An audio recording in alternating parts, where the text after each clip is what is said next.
بسم الله الرحمن الرحيم والفجر وليال عشر صدق الله العلي العظيم.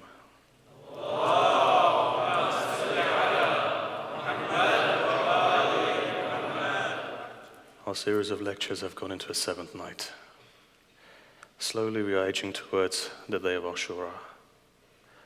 And as you know, each one of you are coming here day by day heavy-hearted. You find that this nation comes back to life again in these 10 days. And as those days go forward, leading up to that climax, which is the day of Ashura, you find each one of us has this passion, has this burning in our chest. The prediction of this goes back to the Prophet of God, when he predicted that the death of Syed al-Shuhada is so powerful that it's like a burning sensation. It is a burning sensation. Hararata fi qulub al-mu'minin. Your hearts are burning when you get to the realization of Syed al-Shuhada, his death, his family. You find that nothing can contain your grief. Tears come into your eyes. Your children cry for his children. Your women cry for his women. You cry for him. You cry for his mother. You cry for his family. But there needs to be a direction also to these tears. For Islam has given not just a one direction, but multi-directions when it comes to any instruction that it gives. In the same way that when you look into the Quran, we have traditions that say one verse has 70,000 layers in it. In the very same way, you find that these tears are multifaceted. From these tears, revolutions come. From the grief of Sayyid al-Shuhada, you find many revolutions have come and they'll continue to come. Whether it's from the enemy side or from the friend side. When you go back to the time of the Umayyads, and after 83.5 years or so, you see an uprising that takes place in the name of Sayyid al-Shuhada. The people making that uprising may not have been sincere, but the power of the name of Sayyid al-Shuhada was such that the entire Banu Umayyad dynasty came clashing down and rose up the Abbasid dynasty. In this way, you find that revolutions upon revolutions. Go to Iran 500 years ago, and you'll see the rise of the Safavi family. On the name of Sayyid al-Shuhada, from this name, you found that the entire Iran and Iraq converted towards Tashayyu. This is the power of the name of Sayyid al-Shuhada, that whenever this nation has come into problems, whenever it has faced difficulties, it's the power of Sayyid al-Shuhada that raises us from this difficulty.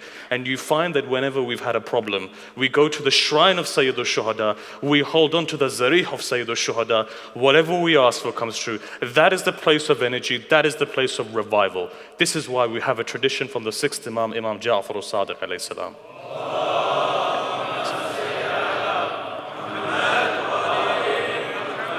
In this tradition, when he talks about Hajj, he says Hajj is wajib once in your life. But afterwards he says, but every single year, try and be on the day of Arafah next to the shrine of my judge Sayyid al-Shuhada. That's the power of Sayyid al-Shuhada. They say that one of the signs of the believer is this. One of the signs, there are a number of signs, one of them is this. They recite Ziyarat Arba'in on the day of Arba'in. And you find that when the day of Ashura comes, there's an entire list of those things that you should be doing from the signs of the believers. One of them is wearing a ring on your right hand. The other one is saying Bismillah in your prayers loudly.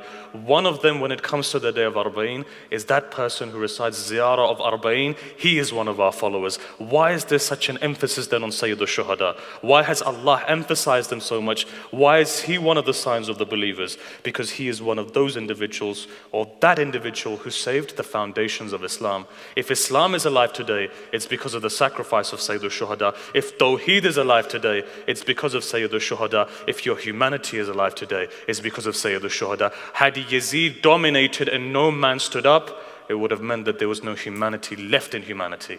It took for a man like Sayyid al-Shuhada to stand up, to tell the world, a man who was guided, a man who was going to heaven, a man who was given Bashara, everything he had, he didn't need to go to Karbala. What is it that drove him to Karbala? One thing, to prove to the world that there's still humanity left in humanity.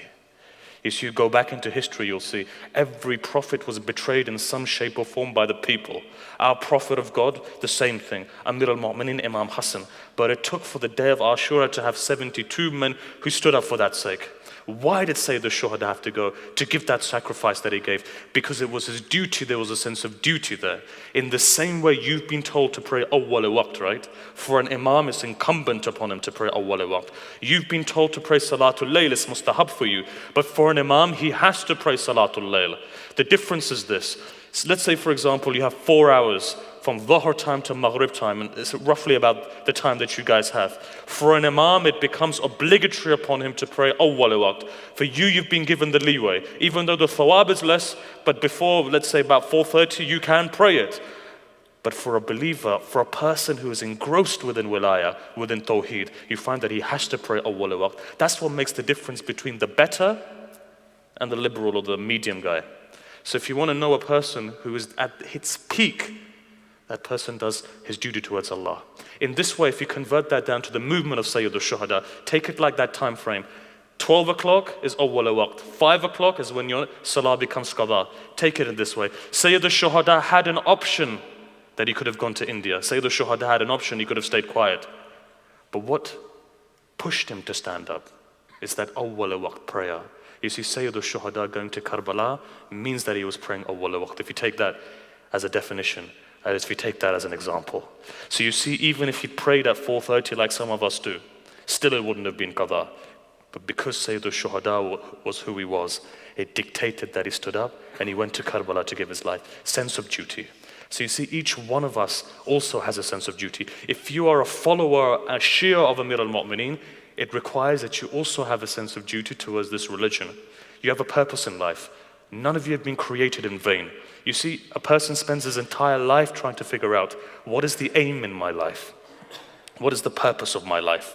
90% of the world live a life, born in this world, eat, sleep, drink, produce, go to work, die, and that's it.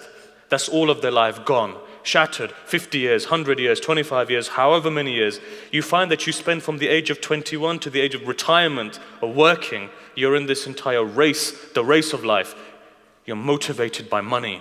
You come back, your family, you fall asleep on the couch, your children wake you up. Father, mother, you should be going to your bed.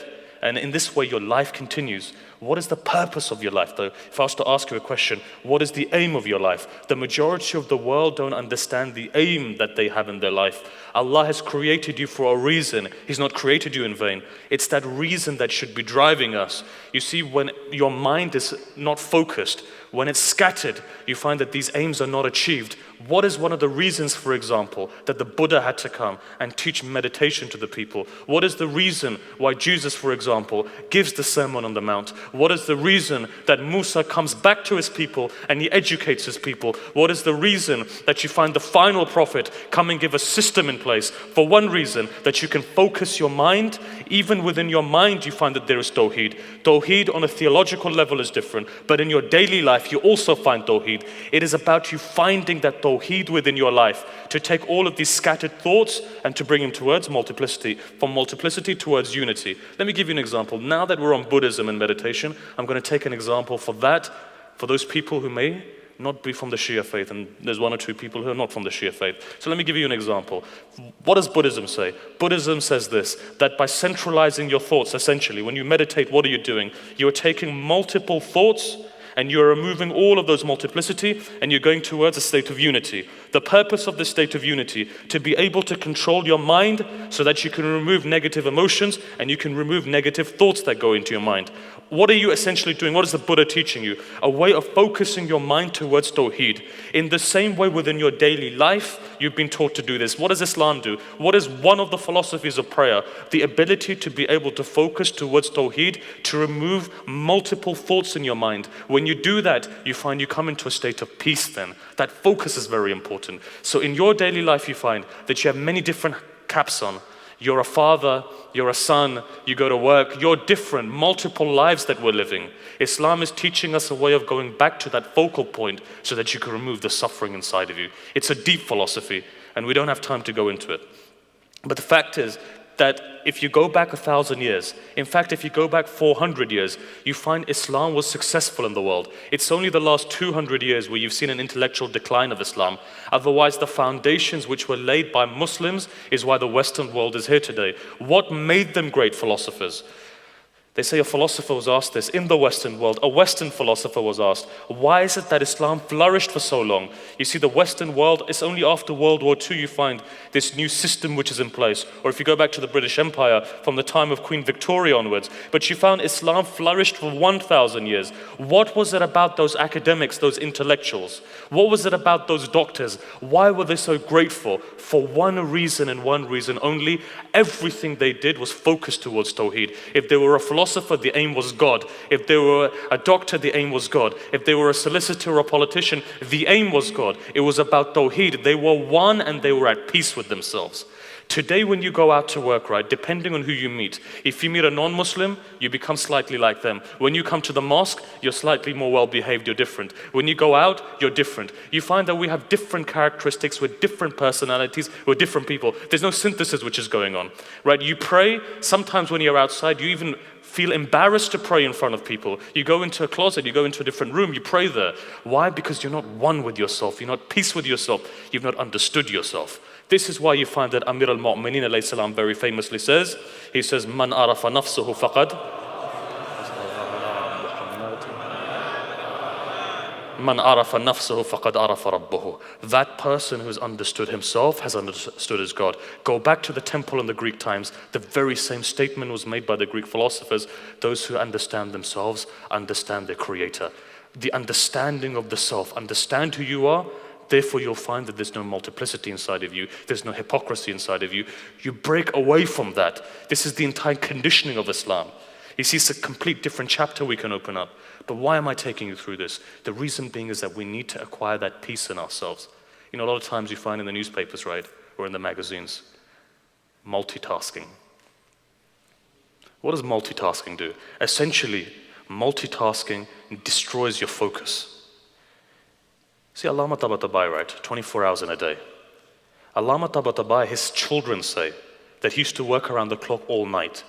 But they said that that half an hour of quality time that he spent with us was sufficient for us to be waiting for the next day for that half an hour. A lot of times we come back home, we're at home for 2 hours, 3 hours with our children, but the time isn't quality. You wake up in the morning, you can't give quality time to your spouse. You go out, you can't give quality time to people. What is Islam saying here? What are the ulama of akhlaq saying here? If you follow world religions, right, not just Islam, but you go to Buddhism, you go to Hinduism, you ask the Brahmins on this, and even if you go within Christianity, when you study ethics, right, multitasking is a no-no. Why is it a no-no? Because you're sitting there in the morning having your breakfast on the iPad, WhatsApp, and watching television. What time are you giving people? Where are you focusing? You go back to Islam and you see, the idea is to focus. If you're speaking to someone, make sure that you are there speaking to that person, giving them quality time. Not the fact that you're sitting with your children, what's happening, PS2 going on, and at the same time trying to have a conversation with your child. You are doing dhulm on your child because you're not giving him quality time. This is one of those things, and we were discussing media last night. One of the pitfalls of social media has been that quality time, that nurturing, that's the social kind of animals that we are. We're not fulfilling those needs anymore. Your children are growing in an atmosphere where they're sitting there and they don't know their parents in the way that they should. That respect isn't there. The education isn't there. The nurturing isn't there. Go back and see what Syed al-Shuhada is teaching. When Qasim comes to him, he's sitting there focused on him. Rasulullah in the same way, when the kafir comes, he's focusing. He doesn't speak to 20, 30 people. The seerah, if you go back to Sunan al-Nabi, if you look at the seerah of the Prophet, when a person came and spoke to him, he wasn't speaking to 20 people. He would focus on that person with a smile and make sure that person realizes that person is special. Today, what's the biggest complaints you find when a marriage is breaking down? Wives come and they say, our husband doesn't give us enough time. Husbands don't give us enough time. You speak to the husband, he says, well, look, I give 3-4 hours a day to my wife. Allama Tabatabai is saying, or his wife is saying, that half an hour of quality time was so powerful. Every focus was on that person. You make a person feel special. Turn around and speak to them. You see, Tawheed again. Why? Because you're focusing on one person. It's that one aim in your life. Goes back to Tawheed again. So in this way, understand what your focus is. Understand what your aim is. When you understand your aim in your life, only then can you channel towards something. And I'll give you another example. You see, we've been given parameters. We've been given Sharia. From the beginning of religion to now, each religion has taught parameters and a Sharia. Even if you go to Buddhism, despite the fact that today people say Buddhism is an atheistic religion, Buddha never negated or affirmed God. But there's one thing that teaches us that the Buddha believed in God. What was that? The fact that he emphasized continuously the Dharma. What is the Dharma? Translated into Arabic equals the Sharia, equals a code or a practice, a way of living. This is what we've been emphasized. Why is there a Sharia? Because it gives you parameters. Why is it important for man to have parameters? Let me give you a small example. Maybe you'll understand from this. When you retire, right, or when you're on holidays, university breaks up, you've got 2 weeks, 3 weeks or 3 months of holidays. What happens in those 3 months? The first week you sleep until 1 o'clock, right, in the afternoon. But by 5 or 7 days, when you have nothing to do and you're sitting there getting bored, what happens? Boredom hits in. You become lazy. The system goes out the window. How many people have worked for 50 years very hard? The minute they retire, within the first year they have heart problems, diseases, heart attack, they end up dying. Why? Because the system is broken. When that system is broken, your mind is scattered. You don't know what to do. There are no parameters. What happens? You become depressed. And you look at those people who are unemployed. Those people who are unemployed, one of those things that hits them is the fact that they have no schedule. When you wake up in the morning, and you wake up fresh at 7 o'clock after Fajr, what happens? You have that drive within you. But a person who's waking up late, they have no system in place. Fine, if your job is all night, that's a different matter. But if you don't have a system, what happens? You wake up, you're aimless. What happens to a person who's aimless? Now go and speak to the psychiatrist. One of the reasons, or one of the things that they emphasize is even if you don't have a job, even if you're retired, make sure you have a timetable and a system. Without this system, what you will find is that your quality of life will deteriorate. Now when you go to Islam, what does Islam say? Imam Ja'far al-Sadiq alayhi salam says,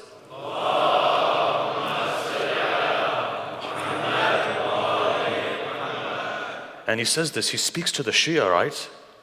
He says that a believer, an intellectual believer, a believer that knows what he's doing.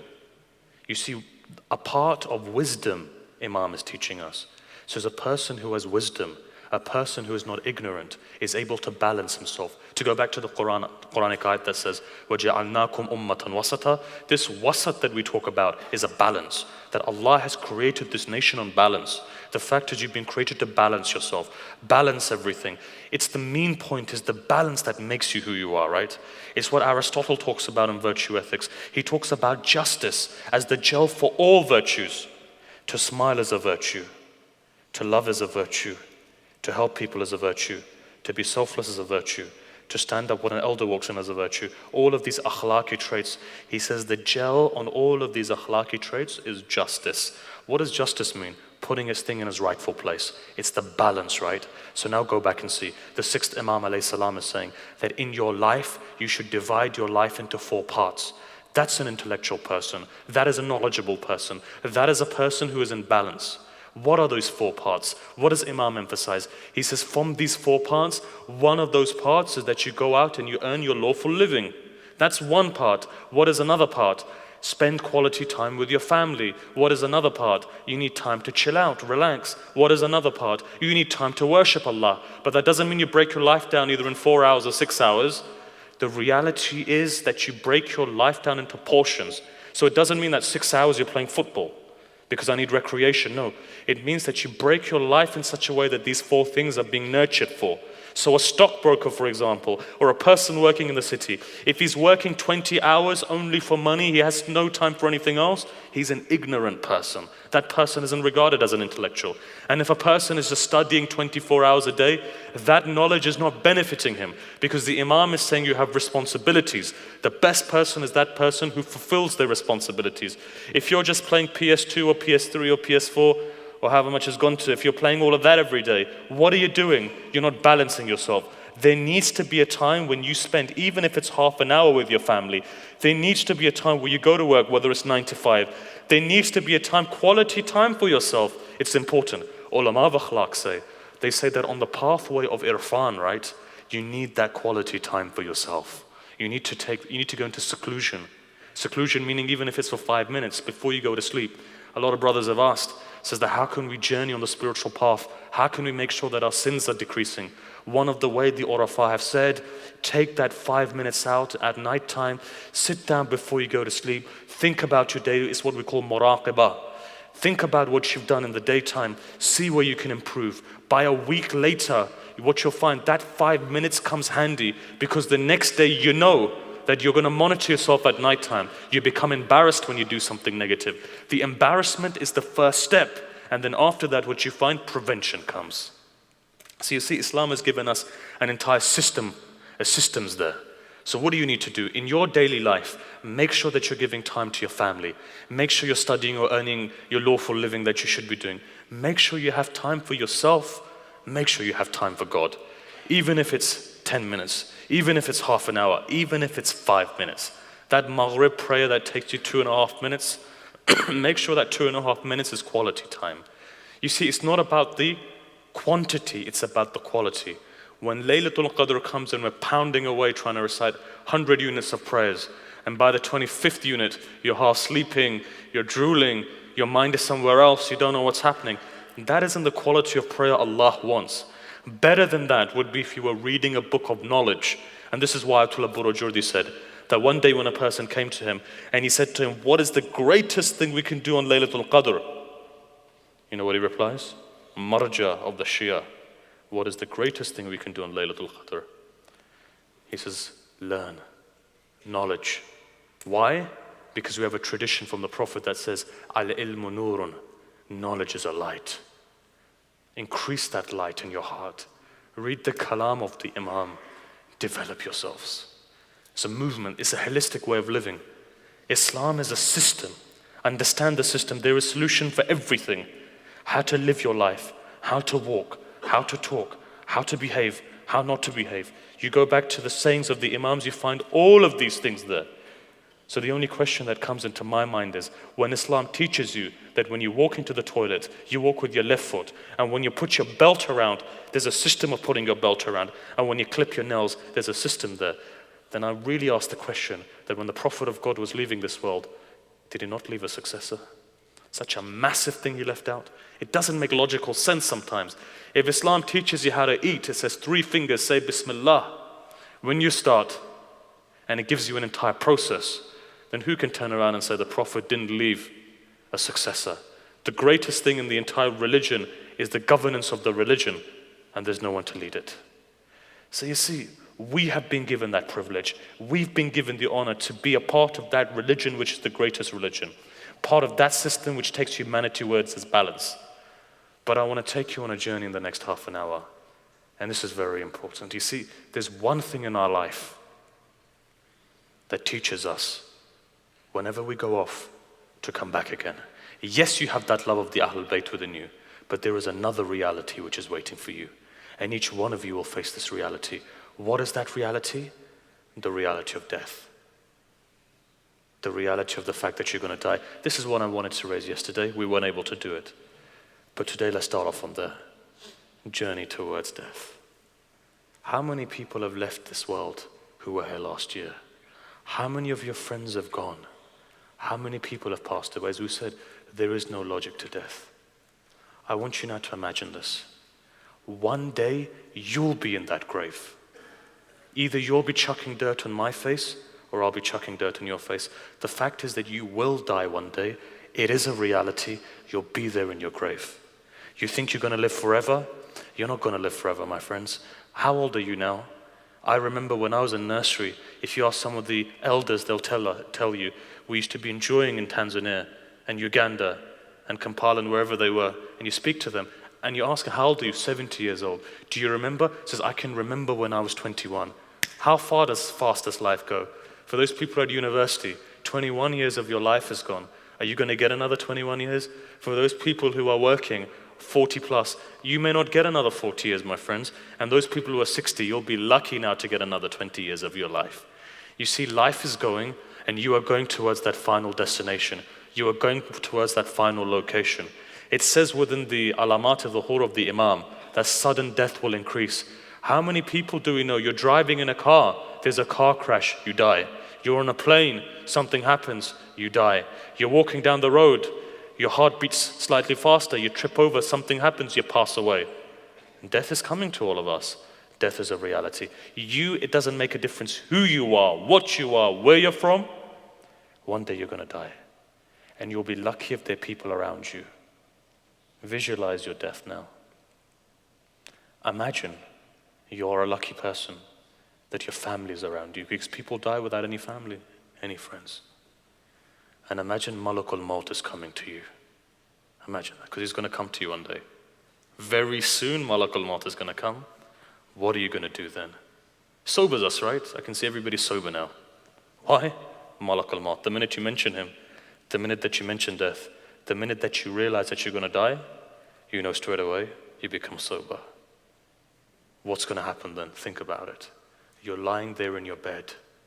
Malakul Maut is coming towards you. And as he comes towards you, you realize that this is your final time. Sweat starts coming on your brow. Your heart starts beating faster. Had you not going to die, or had you not been dead, you're going to die, but you would have died with a heart attack anyway. The fact that by seeing Malakul Maut is sufficient to kill you. Palpitations, sweating, death is coming. How's it going to be like? What's going to happen now to me?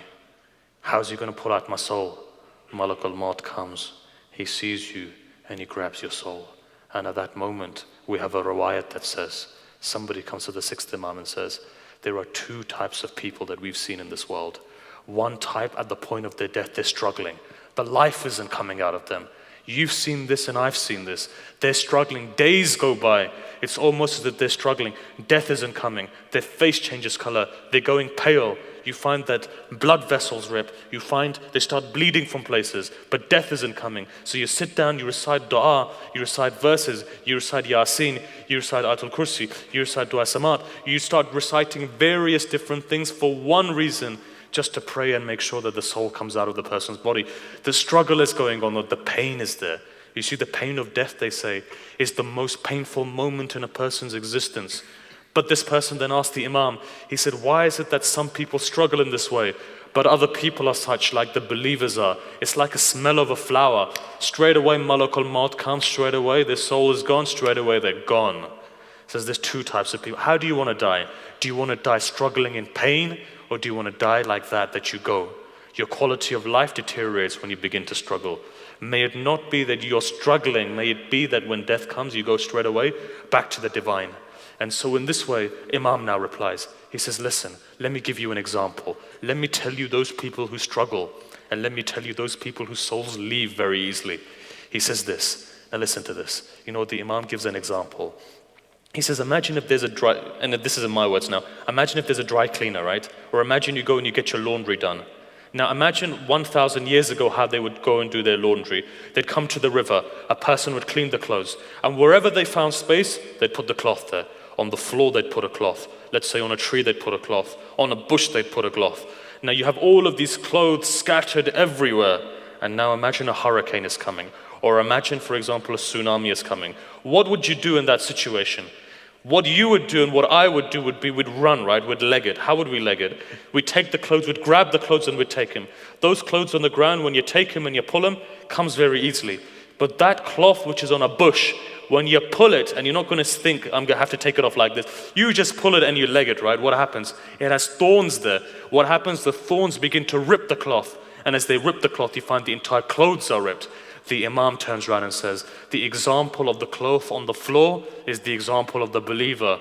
The example of the person on the bush is the example of a person who's attached to this world. Know one thing, the attachments which you have in this world on the moment of your death becomes something, becomes an adab for you, becomes a torment for you.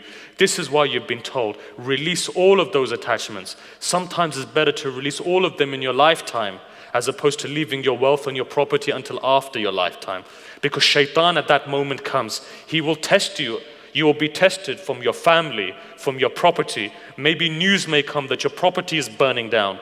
At that moment, what happens? The attachments which you have destroys you. Make sure in the life that you live, you destroy all of these attachments. Your wealth, your properties, your children, your women, all of these things means nothing now. Remember, the only thing that matters is the detachment and going towards Allah. That's the only thing that matters. Go back to the saying of Amir al-Mu'mineen alayhi salam.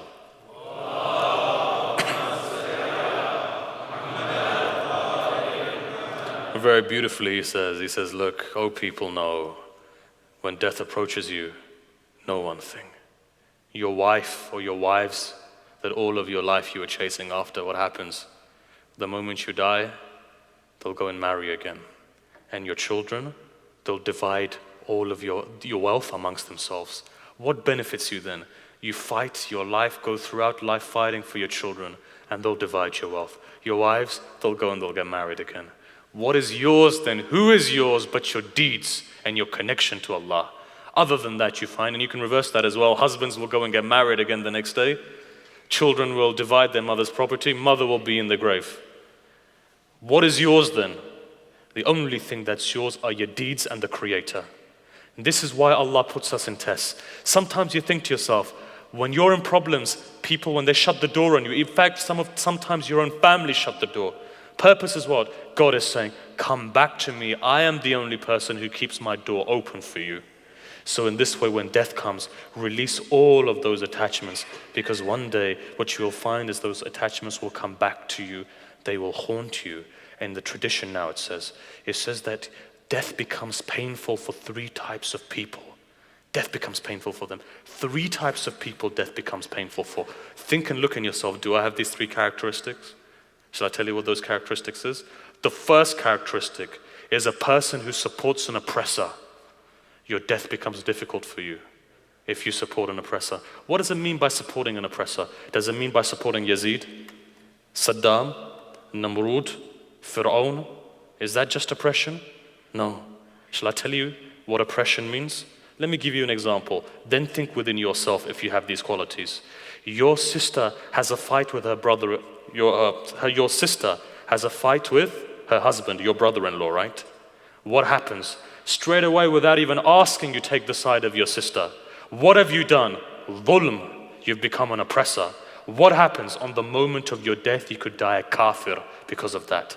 Go into the riwayat and see. You've done oppression. What does it say in the tradition? A qadi, a person who's a justice, the justice, you could say, the qadi, what is he? He is a person who's between heaven and hell. One wrong decision means that you can go into hell or go towards heaven. You become that qadi then. The minute somebody has a fight, the minute you have an issue in the mosque, straight away you go back to the party that you support. Your responsibility is, regardless of whether it's your own son, your responsibility is that you hear 2 sides of the story. Straight away we make up our mind, because there are children. How many times have you seen mothers point blank support their children, knowing full well that their children are wrong, they still support them?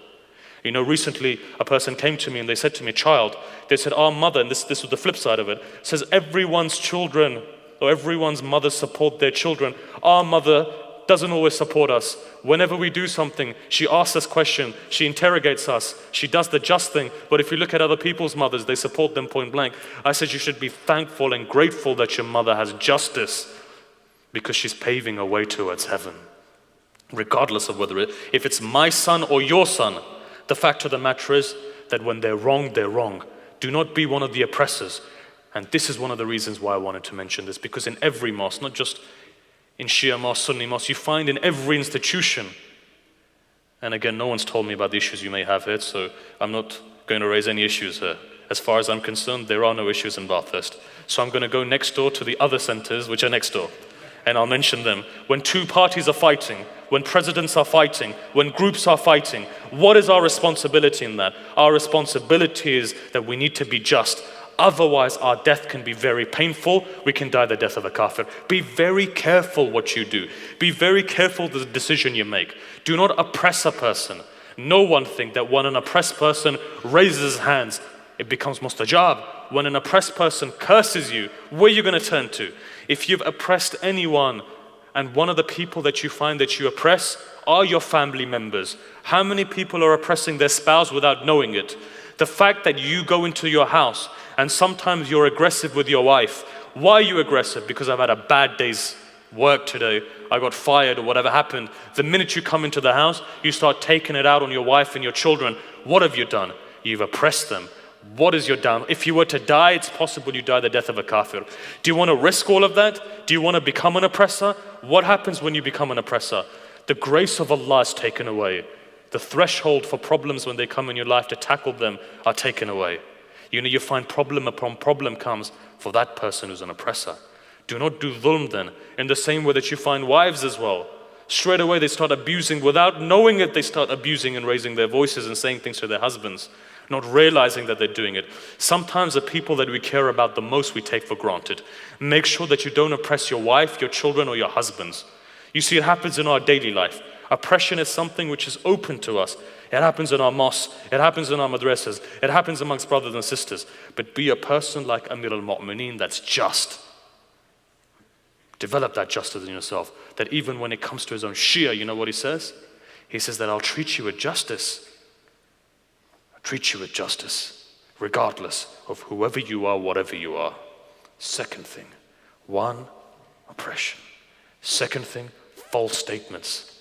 How many times do we swear or we say a qasam or we say something and we don't live up to it?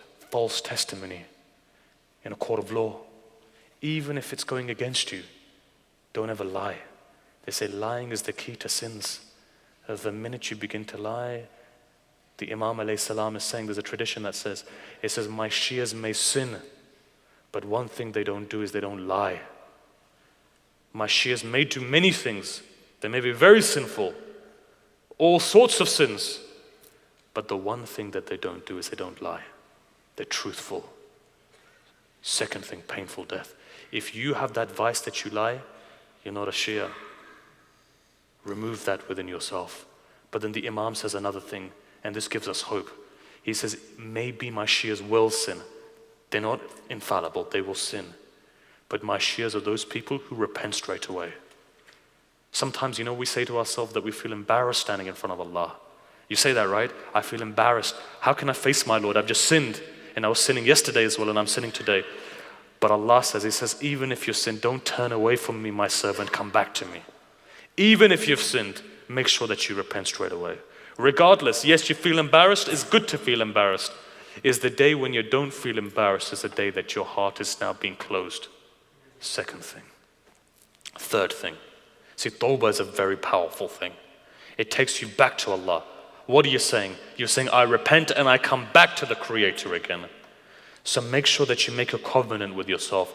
Deep down, whenever I sin, I'll repent straight away. The question is asked. A lot of times the youth ask the question, right? How about if we're persistently sinning? Does Allah still forgive us?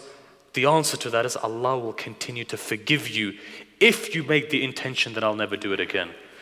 Be remorseful, cry, be embarrassed, and then say to Allah, I will never do it again. If you have that 100% conviction that you will never do it again, even if you were to sin again, but that conviction was there, the certainty was there, Allah will forgive you. And if again you repent with 100% sincerity, and again you sin, Allah will still forgive you. Even if it's 1,000 times, Allah will forgive you 1,000 times. The difference is the state of mind. You need to make sure that I'm trying my best that I will never sin again, and see what Allah does. He will help you, then He will push you. A question was asked. They were asked, how can we know that Allah is accepting us and our sins are being forgiven? In the traditions it says, if a person is enjoying praying, if they have that lazza while they pray, if they have the pleasure while they pray, the more the pleasure increases, the more you realize that Allah is accepting your prayers and Allah has forgiven you from your sins. But the more you find that you are distracted and pushed away from your prayer, you find that the more you are moving away from God. This is why, know one thing. Someone came to the great master of Irfan, Syed Ali Qadhi, that mountain of Tawheed, the teacher of Allama Tabatabai, the teacher of Ayatollah Bahjat, the teacher of Hassan Allahi, the teacher of Ayatollah Khoi, comes up to him and he asks him, he says, tell me, Syed, tell me one thing. If I want to reach Allah, if I want to gain Allah, if I want ma'arif of Allah, if I want to be an arif, if I want to be like you, tell me one thing that I can do, just the one thing. I have time for nothing else. Give me that one thing that I can do that I can reach Allah. Sayyid Ali Qadhi replies and says, if a person for 40 days prays awwal waqt on time, and if he doesn't see spiritual gain or the fact that they're moving maqamat, he can come and he can spit on my grave if he has to do that. It's the power of a person who's praying. There's a handwritten note from Syed Ali Qadhi that I have a photocopy of. It says this: if a person takes care of his prayers, everything else takes care of itself. If you are having financial difficulty, make sure that you're praying on time, that you make the axis of your life your prayers, and you see all of those things, all of the problems, trials and tribulation are alleviated from your life. This is why one thing we say, and that thing is this, that regardless of who you are, however big a sinner you are, whatever you do, don't give up on your prayers. You know, a lot of times people will say to you, look at you, you sin and you still pray. What kind of a believer are you? Don't be disheartened by them. Whoever you are, however you are, whatever sin you are doing, continue to pray to Allah. The minute your prayers become qada, and the minute you forget your prayers, know the mercy of Allah has been lifted up from you. When that mercy is lifted, where are you going to go then? To what doorstep are you going to go when problems befall you? You have moved away from the mercy of Allah. So make sure whatever happens, however sinful you are, make sure you pray. For God's sake, don't leave one thing. And that's the threshold of prayer. As long as you have that prayer, what did Amir al-Mu'mineen say? Battle of Siffin is going on. Swords are flashing in the night sky. Amir al-Mu'mineen turns out, he says, it's the time for prayer. A person comes to him and says to him, Amir al-Mu'mineen, we're in the middle of a war. He says, what are we fighting for? We're fighting for this prayer. He says, you continue, I'm going to pray. Allahu Akbar, he starts on the battlefield praying. That is Amir al-Mu'mineen. Go back and see Syed al-Shuhada. Dhuhr time comes. What does he say? He says it's the time for prayer. But Mawla, it's a battlefield. He says that we are doing everything for this prayer. The purpose is this prayer. Later on, a person comes to Imam Zain al-Abidin alayhi salam.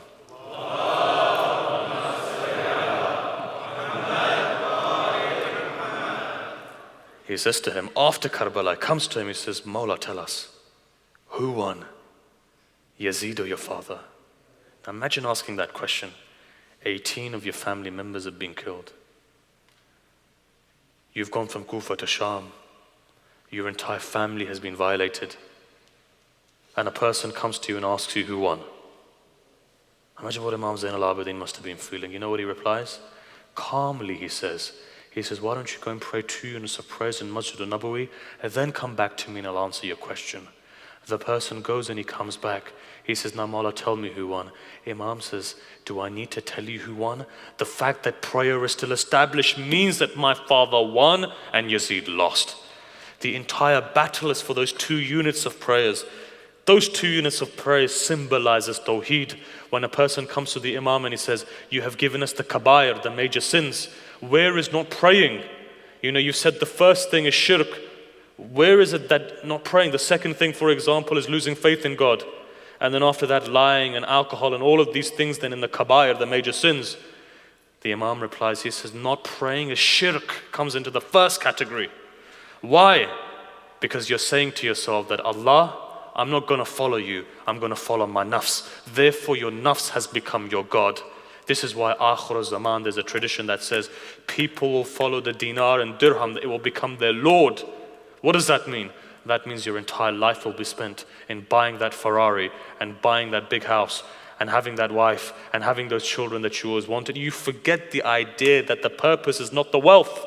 The purpose is have wealth, but have it for the sake of Allah. Second thing. Now let's go to the third thing. From false testimony, if we move forward. Third thing, usurpation of the right of orphans. How many people do that in a day? In a lifetime, in a month, in a year? Let me give you an example. Those ulama of Najaf, right? When a father would pass away and he had small children, they wouldn't even eat at that person's house. You know why? Not even a glass of water. Because they would say, just in case that's the inheritance of that child. That's how strict they were. They were strict to such an extent that they didn't even take the wealth of an orphan just in case. You see, if these 3 characteristics are there of a person, you find they die the death, very difficult death. But then you find 3 characteristics that have been mentioned in riwayat, that if a person has this, they die the death of a kafir. We'll look at the rest of them later, but I want to look at one of them. What is that one? This is so important for us living in the Western world, within our society, within our communities. You want me to mention what that one thing is? If you look at this, or move you, or break you, that one thing that the Imam is saying, if this person has this quality, on their deathbed, they will die a kafir. 50 years of prayers, fasting, coming to the mosque, doing all of those social things. But if they have this quality, on their deathbed, they will die a kafir. What is that quality? I want to take you back to Ayatollah Gulpaygani, and in one of his speeches, he tells us what that quality is. He says that back in the day, when I was younger, I had a person who would study with me. He was my fellow student. We would study together. And that person, and he says, was very hardworking. He was more hardworking than I was. For about 40, 50 years, we'd lost contact. I'd come back to Qum, I'd lost contact. He says, one day a person calls me and he says, your friend is dying. Come and see him. Ayatollah Gulbaykani said, we used to study together. We were friends. He was a hard worker. He was a mujtahid. Ayatollah Gulbaykani says, let me go and see him. Ayatollah Gulbaykani walks through the door. He sees his friend is lying there about to die. His friend looks up at him and says, who's here? He says, it's me, Muhammad Raza, I've come to see you. He says, Muhammad Raza, tell me, didn't I work harder than you? He says, yes, you worked harder than me. He says, wasn't I poorer than you? He says, yes, you were poorer. He says, am I not a mujtahid? He says, yes, you are. He says, didn't I have a difficult life? He says, yes, you did. He says, bring me the Quran. Brought him the Quran. Opens up the Quran, spits in the Quran, says, Allah has done an injustice to me. He says, why? He says, he made you a marja, he didn't make me a marja. He died then, he died a kafir. Ayatollah Gulbaykani said, I didn't even go to his burial because he died a kafir. Why? What was that quality he had? Jealousy. Jealousy. Look inside of yourself now and see, do I have that quality of jealousy? What does jealousy mean? Jealousy means this. Somebody else's child gets that A grade that you wanted your child to get, and your child gets that B grade.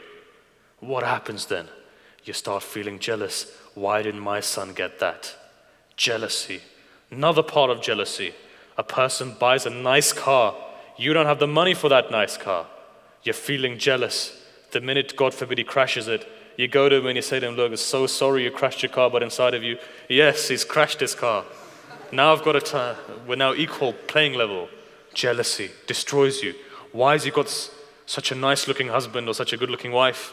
Jealousy. It happens in the mosque. Why is he a president? Why am I not a president? Jealousy. As long as we have this jealousy, no, it destroys us. Take the jealousy out of your heart. Know one thing. Risk is from Allah. If a person is richer than you, it doesn't make a difference. Allah will give you that risk. Allah will give you good children. It is about that connection with God. What is the one thing that will benefit you? Inna akramakum indallahi yataqakum. That person who has taqwa in the eyes of God is the most holy, is mukarram in the eyes of God. That is that person. So remember one thing. Next time those jealous thoughts come into your mind, la hawla wa la quwwata illa billah. It says in the tradition, right? If you go back and say, when the Urafa were asked, it says that when we have these satanic thoughts coming into our mind, what is the one thing that we should do? The Urafa reply, they say, then start reciting La ilaha illallah, because you are cutting the foundations of these satanic thoughts. In the same way, La hawla wa la quwwata illa billah. Urafa say, recite this. Whenever you have negativity in your mind, whenever that negativity comes, whenever that jealousy comes, whenever those thoughts come, many people, they say that we have negative thoughts that come into our minds. How should we remove them? Start reciting La ilaha illallah at that point when it comes. And when you recite it slowly, you'll see that it goes away from your mind. You become more sincere. Now, I'm not saying that you sit down in the mornings and recite it 1,000 times or 2,000 times, because no, for every recital you do, there's a side effect to it. And the most heated recital is La ilaha illallah. It's the most tawheedi dhikr. One of the byproducts of somebody who extensively recites it is fakhr, poverty. The byproduct is you become poor. That's why you find that you don't find Urafa who are rich. Most of them are poor. It's like one day Ayatollah Kampani was walking, right? Ayatollah Bahjat's teacher, Razawi Kampani, says he was walking one day, he had bags in his hand and they broke. He smiled and he said to himself, there was a time when I was so rich. He's known as Kampani Companies. His dad was a company owner. Says that his dad chartered one day, he was stuck in Karbala, chartered a train, because in those days trains were big things, from Karbala to Najaf. So you see, you find that an Ayatollah merged of that status, and now bags are ripped. He has no money. Why? He was an arif. You see, this dhikr of La ilaha illallah, if extensively done thousands of times a day, what you will find is you'll reach Allah Tawheed, but at the same time, trials and Allah will test you though, right? Because essentially, what are you saying? You're saying La ilaha illallah. You're saying that there is nothing. My family doesn't matter. My children don't matter. My wealth, my health, nothing but Allah. When you say that, obviously Allah is going to test you. But anything which is done in moderation is okay. So make sure that before you recite anything, you go to a spiritual master who can advise you on what to recite. This is why Allama Tabatabai says that there are 3 things that you can recite. 3 things. 3 things that have no side effects. Everything else has a side effects. 3 things. One is Quran, the other one is salawat, and the other one is istighfar.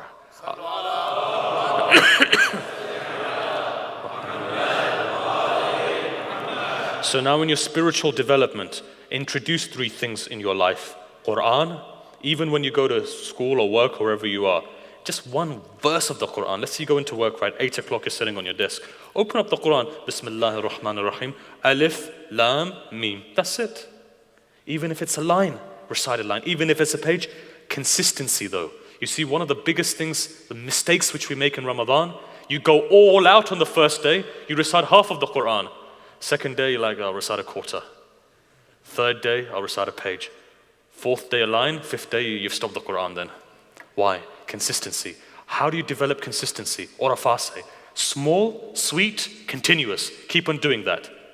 Rather than reciting 1,000 units and you're thinking that I'm going to be like Amir al-Mu'mineen, it's good to be like Amir al-Mu'mineen, but the consistency needs to be there. Consistent. Very important. Quran, salawats, right? Let me give you something about the salawat. I remember I was walking into the haram once and there was this big Ayatollah sitting there. And he was reciting something, and I thought, you know what, let me find out what he's reciting. Obviously, he's doing something which is good. And when I went close to him, I saw that he was reciting salawats. After that, I went to my teacher and I asked him, I said, what is the fadail of salawat? He turns around and he says, if a person recites salawats 1,000 times a day, he will have no problems in his life. As the problems come, they will go away from him. One of the best ways of removing hurdles and difficulties is to recite salawats. 1,000 salawats will take you how long? Shall I tell you? For the normal person, it takes him 25 minutes, right? But the more your fluency increases, it will take you 10 minutes, 7 minutes, 5 minutes. I know brothers, personally, who on a daily basis recite 100,000 salawats. 100,000, I personally know them.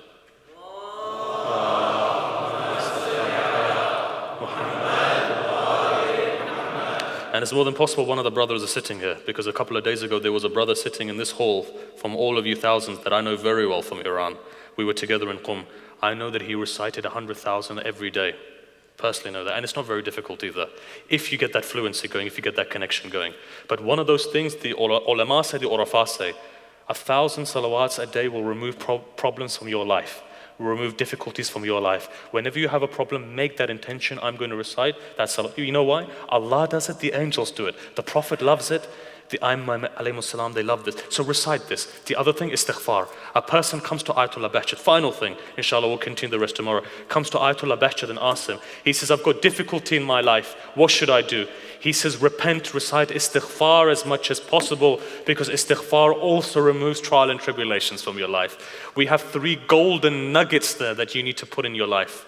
Even if it's reciting 70 Astaghfirullah wa atubu ilayh every day. 70 doesn't take you a long time. It cleanses your heart though. The salawat solidifies it. The Quran is nur. It puts nur in your heart.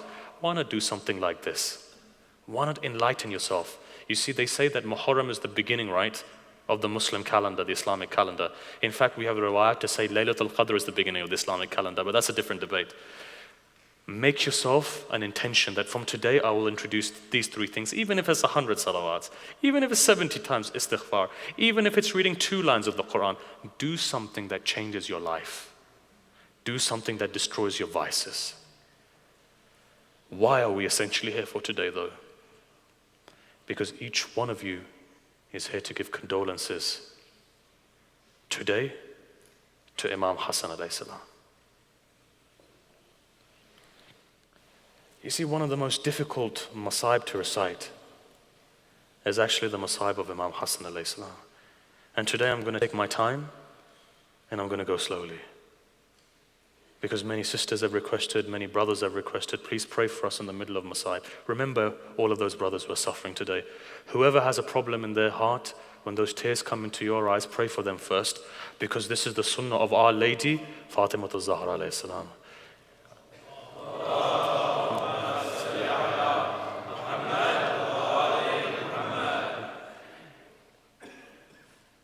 Today is that day.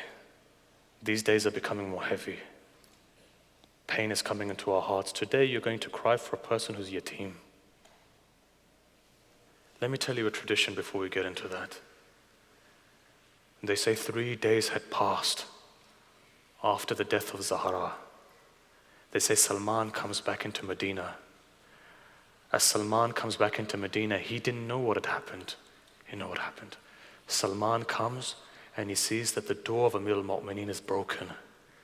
As Salman walks in through the door, he sees that the house is completely messed. The house is also broken. As he walks in, he sees Amir al-Mu'mineen sitting there without his turban on. His hair is scattered. On one lap is Imam Hassan. On one lap is Imam Hussein. On one shoulder is Sayyidah Zainab. In his arms is Kulthum. Salman looks towards Amir al-Mu'mineen and says, Ya Abul Hassan, we've been waiting for you for 3 days in Masjid al-Nabawi to give you a bay'ah. Amir al-Mu'mineen, where have you gone? Why didn't you come? You know what the Imam says? He says, you've wounded me, Salman.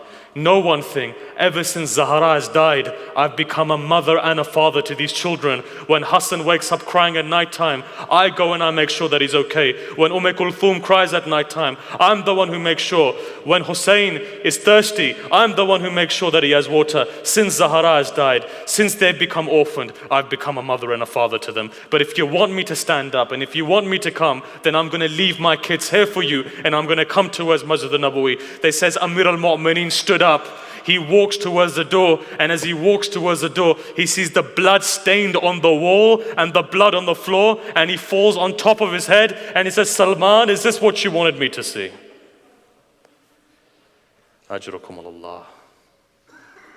This is where this journey starts. Orphans, Ahlul Bayt have seen orphans.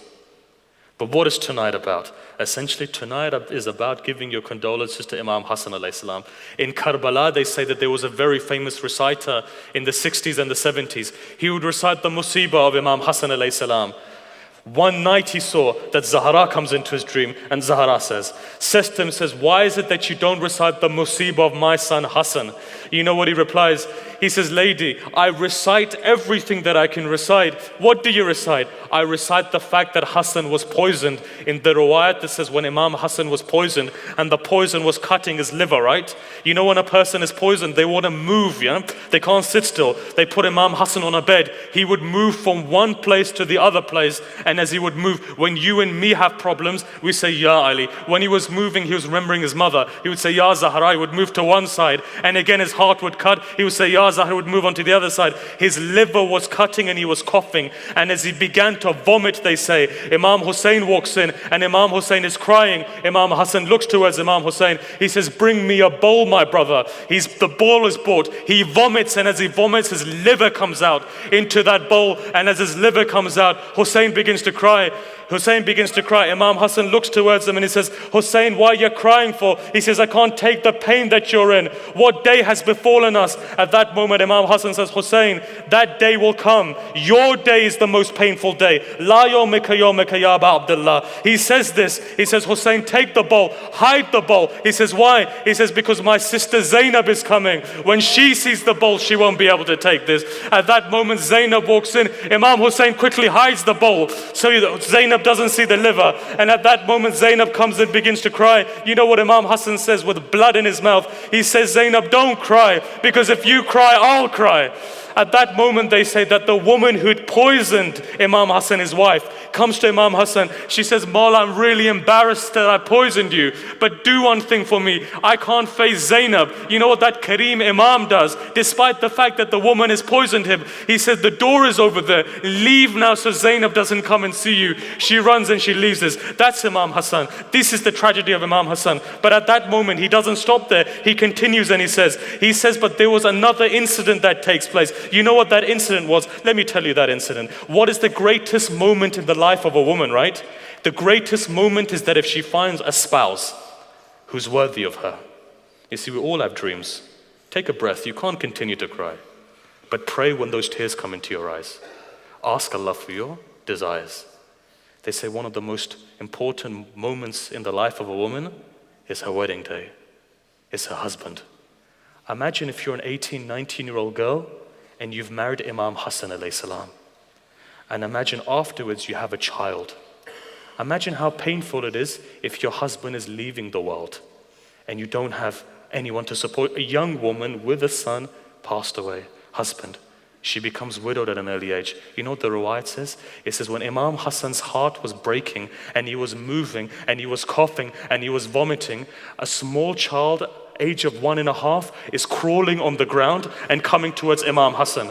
You know what that mother does? She picks up the child and she says to her son, Qasim, your father is leaving this world. Leave him. Let him die in peace. You know what happens? Imam Hassan says, give me my son because tomorrow he'll be yatim. He won't have a father to put his hand over his head. He says he takes the child. Imam Hassan hugs the child. He puts it on his chest. He says, a day will come, son, where I won't be there. Now imagine when Imam Hassan leaves the world, what happens to that orphan? You know what it says? You've seen this in your life. The first time a child takes his footsteps, right? The mother becomes happy. She wants to tell her husband. What happens? Farwa remembers that I don't have a husband. My husband is dead. And the second time, when that child begins to talk for the first time, Farwa becomes happy. And then she realizes, I don't have my husband to tell. That child, when he goes first day in school, when all of the children have their fathers coming to pick up that child, imagine that child standing alone and thinking, if only my father was here to help me and to take me. Now imagine that first time your child gets bullied, right? God forbid your child gets bullied. He can always say, I'm going to tell my father. But imagine if they're yatim and they have no father. Who do they turn to? Now let me give you a scenario. Eid day comes. The city is Medina of the Prophet. Eid day comes. Qasim is standing there. He is watching everyone take their child towards Eid prayers. You find Abbas is taking his children and Imam Hussein is taking his children, and On and Muhammad are going with their father. Qasim stands there alone, looks towards Baqi, says, Father, if only you were alive, you too would have taken me today. But today I have no father. May Allah unite all of those parents whose pet children are not with them. Many people have asked, may Allah unite them again for the sake of Qasim. Imagine what that Qasim must have been feeling, that his father isn't there. That night comes then, the 10th of Ashura comes, the night comes, Imam Hussein says, this person will be killed, this person will be killed, this person will be killed, Asghar will be killed, Akbar will be killed. And at that moment, what is Qasim doing? He looks up to his uncle and he says, Uncle, is my name written there as well? You know what he replies? He replies and he says, even Ali Asghar's name is written there. You know what Qasim then says? His ghaira can't take it. He looks up and he says, Uncle, are they going to come to the tents? Imam Hussein doesn't reply, after your death they're going to come to the tents, because he knows Qasim wouldn't be able to take it. He says, no, I'm going to take him into the maqtal.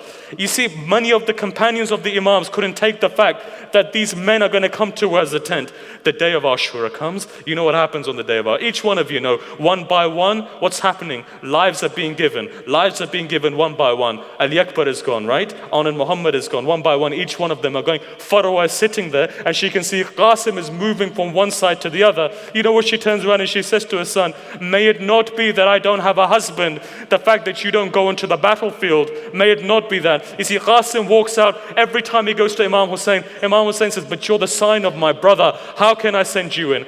Farwa remembers that when Imam Hassan was passing away, he says to her, he says, when a time comes that is very difficult for my son, I'm going to write for your ta'weez, tie it on his hand. At that time, open it up and see and give it to him.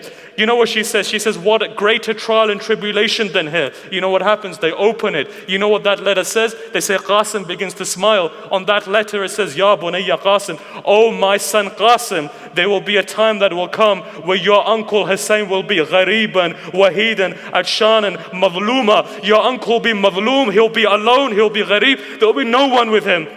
At that moment, Qasim, remember, go and give your life for the sake of your uncle. Qasim takes this letter. He runs to her, Sayyid al-Shuhada. He comes to Sayyid al-Shuhada. Sayyid al-Shuhada looks at this letter. It's written in the books that what happens next. Exactly like this. Imam Hussein takes both of his arms. He puts it around Qasim like this. Both cry so much that both pass out, hit the ground. At that moment, Imam Hussein says something. He says, my brother, he looks towards Medina. He says, salam on you, my brother. Even at this moment you remembered me when no one's remembering me. He says, at that moment you remembered me. At that moment, you know what happens? Both hit the ground, both pass out. They say, Sayyidah Zainab comes forward with her tears. She puts on those two people that both of them get up. And at that moment, Imam Hussein said, Qasim, it's your time to go. Look at what it says in the Rawayat. It says, Qasim was so small that they say the coat of mail couldn't come. That mail that's used for protection, right? It couldn't come over him. They say that Imam Hussein puts him in white, like you would do to a dead body, ties his turban. There's no saddle because the saddle doesn't reach him, puts him on top, and as he puts him on top of the horse, they say Qasim begins to go. And as Qasim begins to go, Imam Hussein is watching. At that time comes, they say, that when someone comes from the back, hits Qasim on the head, Qasim is moving on the horse, eventually he begins to fall. They say like a ferocious lion, Imam Hussein comes onto the battlefield. Now there are two types of companions of the Imam. They say that after Imam Hussein was killed, all of the bodies were dismembered after that. But when you look towards the body of Qasim, they says the horse is trampled. You could hear the crunching noises of bones breaking. His ribs were broken, his arms were broken, his legs were broken, all of his body was shattered. And as it says his body was shattered, Imam Hussein comes, he looks to her and says, my brother, forgive me that your son called me and I wasn't able to help him. He takes his abba out, he picks up each part, they say one by one, all the parts of Qasim, he puts it in his abba, he puts his abba on his back. As they come, they say a mother is standing there next to the tent. She looks up at Sayyid al-Shuhada. She says, I sent my son into the battlefield. Where is my son? Imam looks at it, he says, your son is in this. As he opens up, Farwa looks towards the pieces. She looks towards Qasim and then she looks towards Baqi. She says to Imam Hassan, she says, I gave everything I had for you. Says, I've given everything like that. Then she addresses Qasim in the book. It says, addresses Qasim. She says, Qasim, tell your father, I sacrificed you in his name for the sake of Hussein.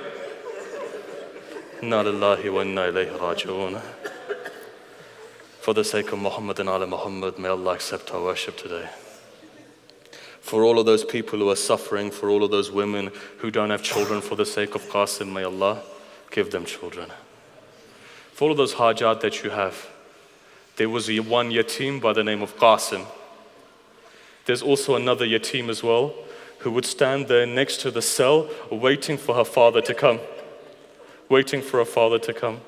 For the sake of that small yatim 4-year-old girl who was waiting for her father to come, may Allah accept all of our hajat today. Wherever there are Shia in the world, may Allah protect their life, their property, their possession. You see, it's very difficult for us to hear these trials and tribulations. Imagine what goes on in the heart of the mother. I'm sitting, I can hear the women crying from there. You know, what goes on our heart when we hear our women cry like this. Now imagine what was going on Sayyid al-Shuhada's heart at that moment when his women were crying and they were watching everything that they spent in all of their children. You know, for a mother, their child, it means everything, right? Imagine your young child being slaughtered there. Imagine, for example, Farwa, when her husband died and she was widowed, right? You know, everything that she had, she put into Qasim. She was waiting for that day when my son grows older and I see him as a husband, I see him as a groom. That day when I take my son and he gets married and he has children and I play with his children. Now what happens? One woman has lost her husband 13 years before and 13 years after. The only thing in the world that she had her son, she's lost it. For the sake of that moment, may Allah protect the life, the possession and the respect of all of those Shia wherever they are in the world. May Allah hasten the dhuhur of the Imam and make us all part of his Ansar. Matam Hussein.